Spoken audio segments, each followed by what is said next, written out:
আর দুনিয়া দিফা তালিবুহা কেরাবুন, দুনিয়া হলো মৃত্যু জন্তু জানোয়ার।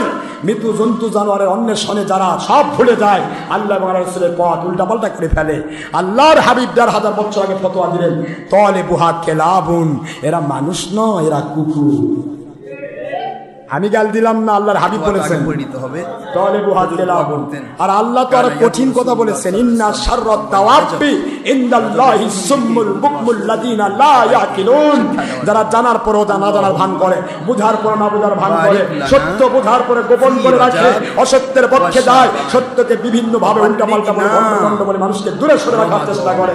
আল্লাহ ঘোষণা দিয়ে রাখলেন সূরা আনফালের ২২ নম্বর আয়াত, এরা দুনিয়ার চতুষ্পদ জন্তু জানোয়ার, কুকুর শুঁড়ের চাইতেও আমাদের হায়াতিক জিন্দেগিতে, নাউজুবিল্লাহ পড়বেন না, আমলি জিন্দেগিতে নবীজি বললেন তালিবুহা কেলাব, এরা কুকুর।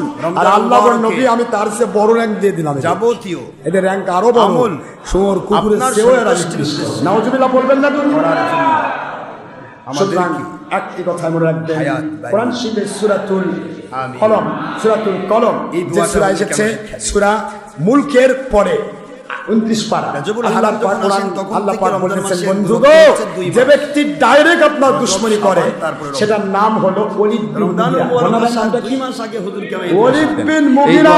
শিক্ষা দিয়েছেন ওলীদ বিন মুগীরার ব্যাপারে আমি ঘোষণা দিলাম, উতুল্লিম বাদা যালিকা জালিম, আমার মালিক দয়া করে আপনি ওই বন্ধু পৌঁছায় দেন। অবৈধ সন্তান আর যদি আল্লাহ হায়াত বাড়িয়ে দেয়, মঙ্গলজনক না করে, তার হায়াত বাড়লো না, কিন্তু নিয়ত করে ফেলেছেন, দোয়া করেছেন, নবীর শিখানো দোয়া, আয়াতগুলি নাযিল হয় রমজান মাসের পরিপূর্ণ ইবাদত করে সওয়াব হয়, সওয়াবটা আপনার নামে দিয়ে আল্লাহ কিয়ামত পর্যন্ত।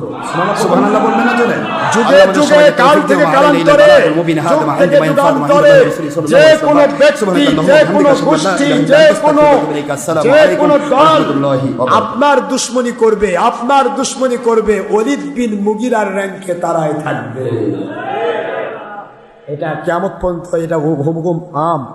আমার আল্লাহ ঘোষণা দিয়ে দিলেন, এরা কয় আমরা গাল পারি, আমরা দুনিয়ার কাউকে গাল পারি না, কোরআন হাদিসে আল্লাহ পাক যা বলেছেন আমরা তাই, ঠিক না? ঠিক।